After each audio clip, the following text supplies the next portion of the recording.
Hi, this is going to be episode 9, Living by Example. I'm feeling so relieved of not being in the tropical equator part of the earth in Florida, where for 7 years I tried to get used to various things, energies, the weather, the people, and I think I tried my best and it just did not work out. And if you've been following me in my videos recently, you pretty much should be caught up on like what I'm trying to do with these videos and like who I am in a sense. But yeah, so quick energy update. I just kind of feeling like kind of goofy lately. Like sometimes when you go through madness and it's all said and done and it's over with, for some reason I just gain a wicked sense of humor and just find it all funny. But I wasn't laughing while it was happening, that's for sure. But currently, to give a geographical update, also I am in Delaware at my brothers and sisters with my niece and nephew, who I haven't met until just now recently. Well, I met my nephew some years ago, but he was very young, like 1 or 2 or something. But he's all grown up now, and yeah, just completely different vibe in Delaware altogether. It's only right over the bridge from New Jersey, where I'm from.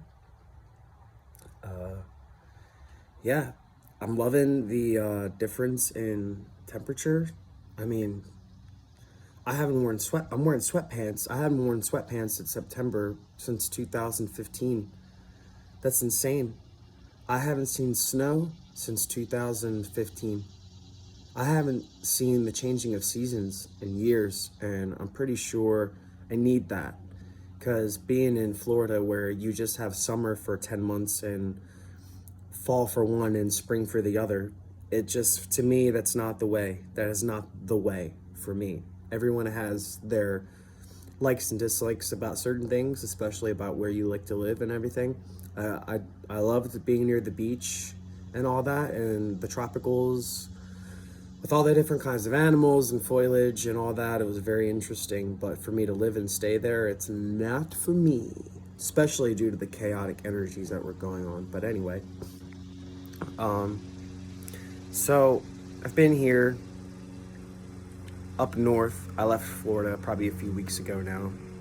I just feel a lot calmer. There's not all that chaotic tension in the air, in the whole and complete atmosphere of like the state area. I'm so relieved to be away from all of that chaos.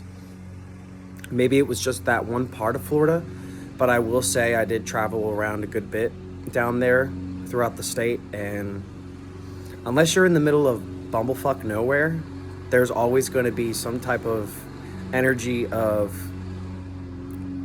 chaos, or it's like an animalistic type of behavior that they exhibited down there. Like the general public, not not anyone who I even would think that would watch my videos. I would never count them as part of the public in a way, because we're different and we know it. So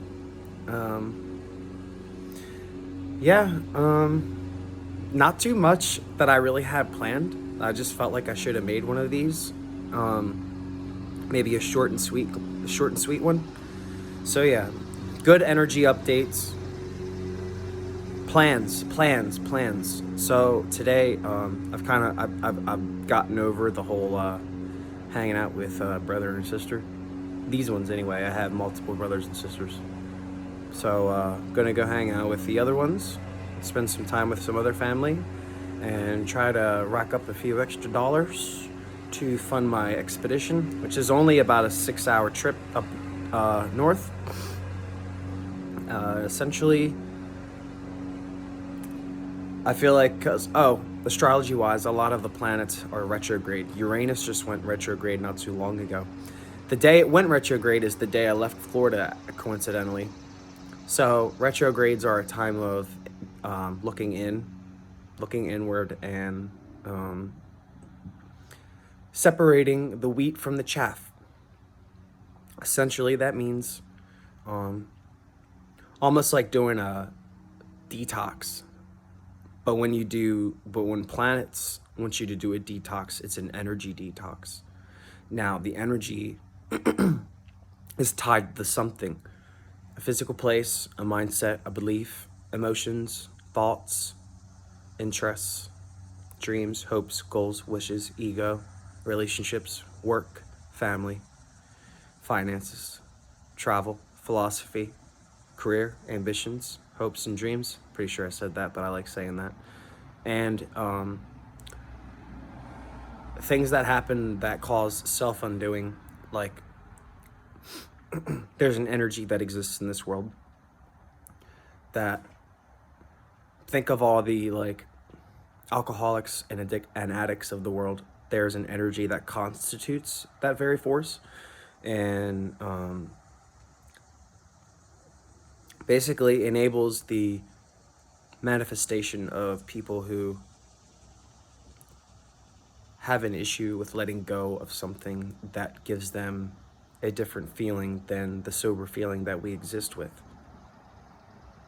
So all these different energies, there's about, I'm pretty sure it's Jupiter, Saturn, Uranus, Neptune, and Pluto are all retrograde. All of the two generational planets and the outer generational planets. So the two generational are kind of like what I call the bridge between the inner the inner part of our solar system and the outer part of our solar system. So Jupiter is like the first bridge from like Mercury, Mars, Venus. And then Saturn is the bridge that takes you to Uranus, Neptune, and Pluto. Which, in my astrological birth chart, Jupiter and Saturn are basically my head honchos, with Saturn being a very intense influence on my chart altogether, being as I have Aquarius rising, which your rising sign in astrology is the sign that was rising in the, sun rises. It rises in the east. Whatever sign at the time of your birth was rising in the east is your rising sign. It's basically not so much of just your personality, but the way you use your personality, the way you use who you are. So if I'm a Pisces sun and an Aquarius rising, in order to be creative and imaginative and passionate about spiritual pursuits, which is Pisces, I have to go about it in an Aquarian way, which is quite rebellious, contradictory, very shocking to others, very unusual and strange, also very idealistic and off-kilter, off-center, and not normal, because what is normal is, I have this new take on what's normal. Normal is an amalgamification, I can't say that word, amalgamification, or just think of it as cicadas. Think of it as a drip feed world. So essentially, drip feeding means it's synonymous to the boiling frog experiment, if you know what that is. Basically, if you put a frog in a pot of water and put it on simmer and slowly started turning it up every like few minutes or so, eventually the frog would be boiled to death because their bodies raise temperature with their environments to adjust. And the frog doesn't recognize slow changes in temperature. So eventually the frog, when the water hits a boiling point, the frog gets boiled with the water and he dies. He doesn't have the instinct to jump out because he's too comfortable. Now, this whole drip feeding phenomenon is in accordance with that, because there are forces at play that drip feed things into our society. And eventually we consider it normal because slowly but surely it was introduced and desensitized to a certain degree. Now, basically, our whole society is built upon such a thing for eons. And well, it takes people like me to be and talk about the things that I do and be and talk about.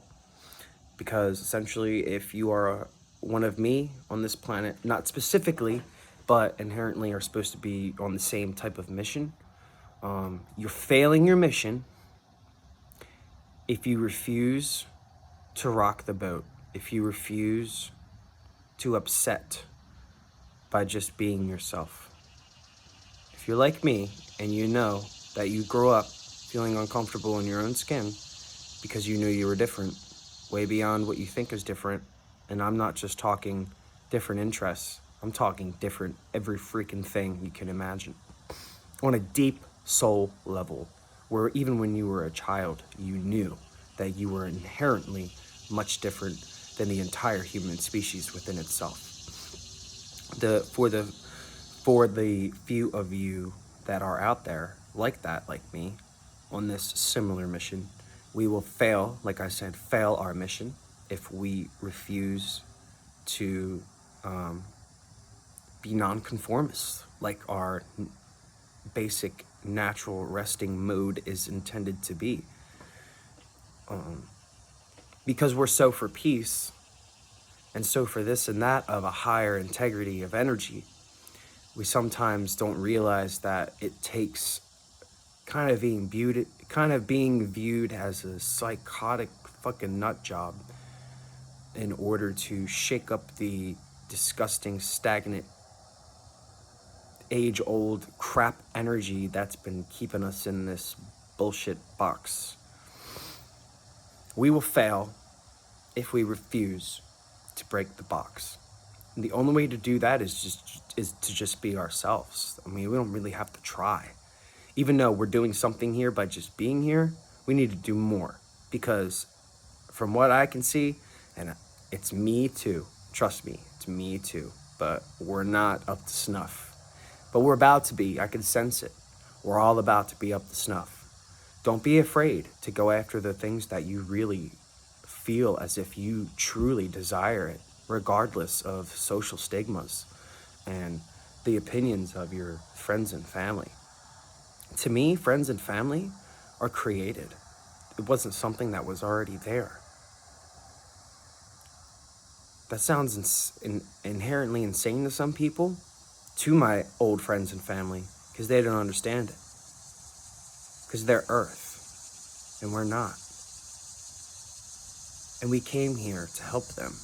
And the only way to help them is to kick them in their asses. Unfortunately, that's the truth. Maybe we should be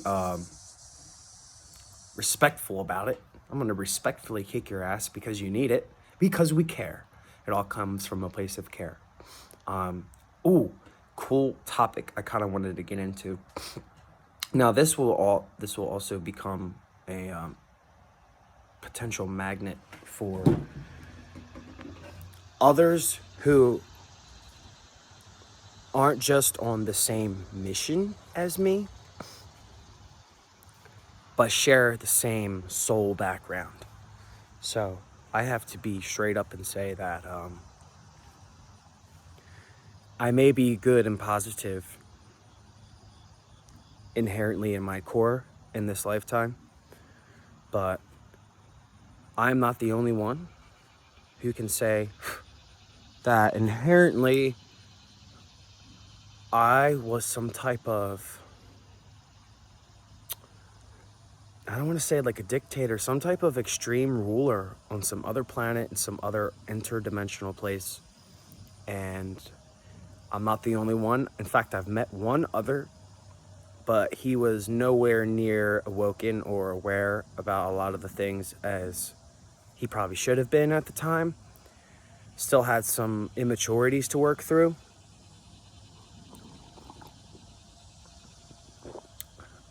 So essentially,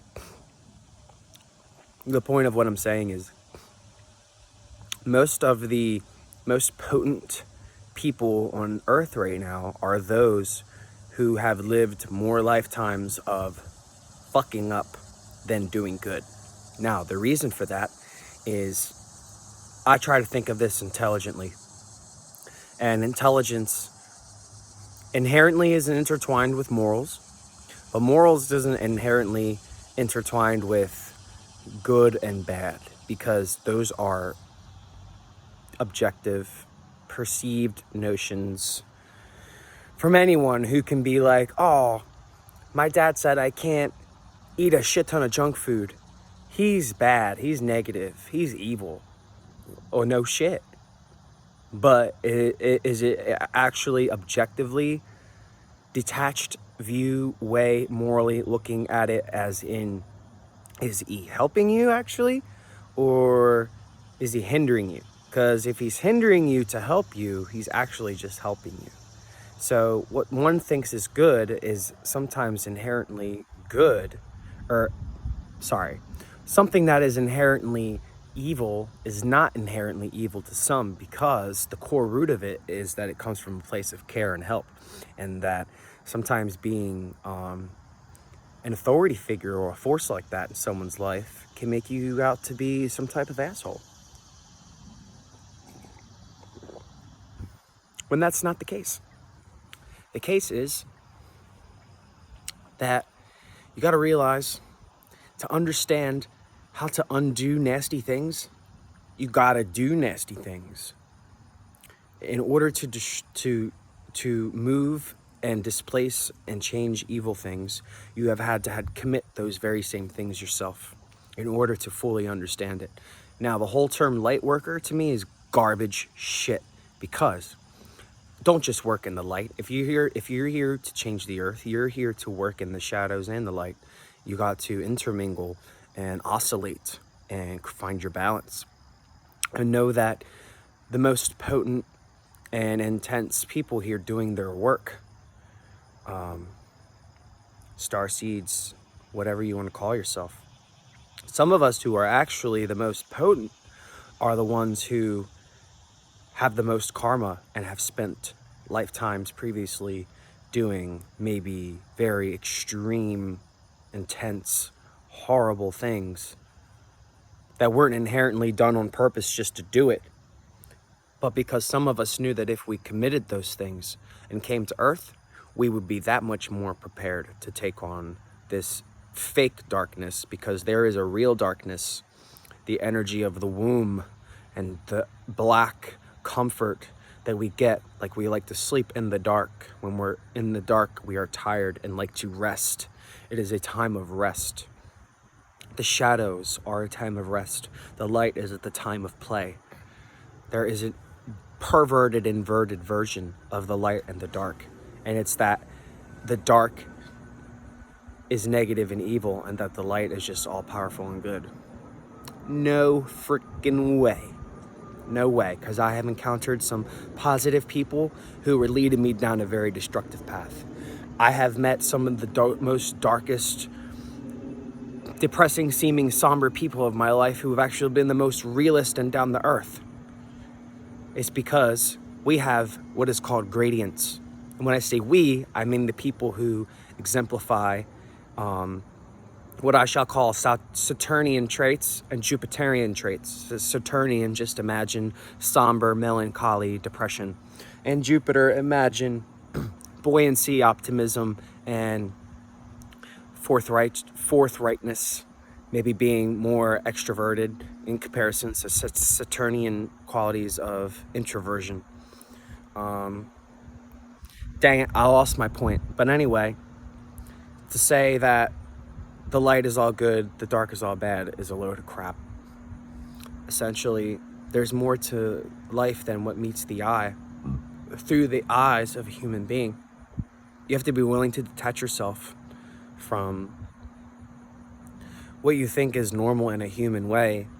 Turn off the TVs, stop reading the magazines and the newspapers, stop eating Starbucks and McDonald's, stop and smell the roses, stop and climb a tree, stop and chase a squirrel, stop chopping down trees for McDonald's, start chasing squirrels up those trees, and laugh and have fun and do crazy, stupid, weird shit that makes you feel like a child again, even if it's terrifying. Because really, other people's opinions are just like clones, except they don't have belly buttons. And we got belly buttons, because opinions are just like belly buttons and buttholes. Anyway, I'm tired of my opinion. I've always had this, before most recent years, some self-righteous attitude, and I know where it comes from. That it's helped me kind of get further in my life, this odd, forcefully stubborn part of my personality.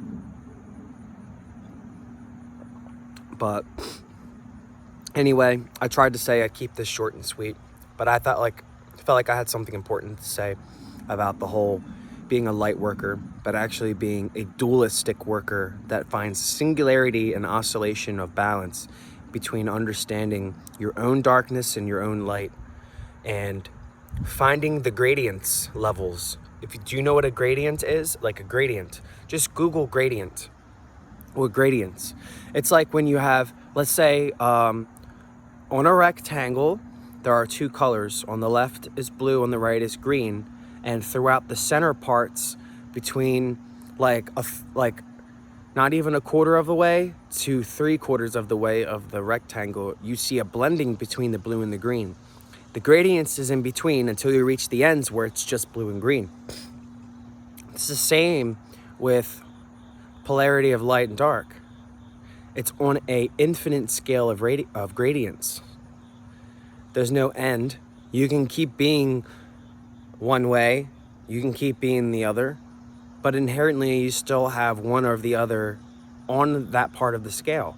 You may be thinking you're all the way in the light, but you still have some shadows to accent the light and show contrast. If you are in a room full of nothing but white, imagine being in an all-white room. It's plain and boring.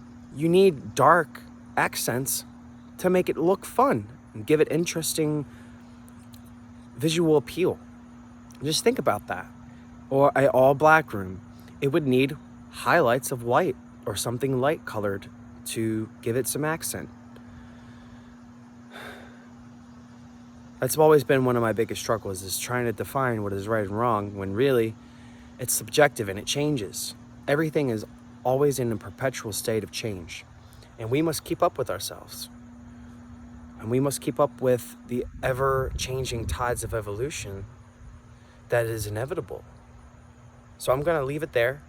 I love you guys very much. I love myself very much. I hope everyone is doing well. And if you do follow my videos, I appreciate you. And thank you for spending your time on this earth, listening to me, essentially, babble sometimes, and sometimes be serious or not. But, yep, I will be leaving here soon to go to my real destination, just on a little retrograde period, soon to be moving forward. Like I said, thank you guys again. Love you all. And this has been Living by Example.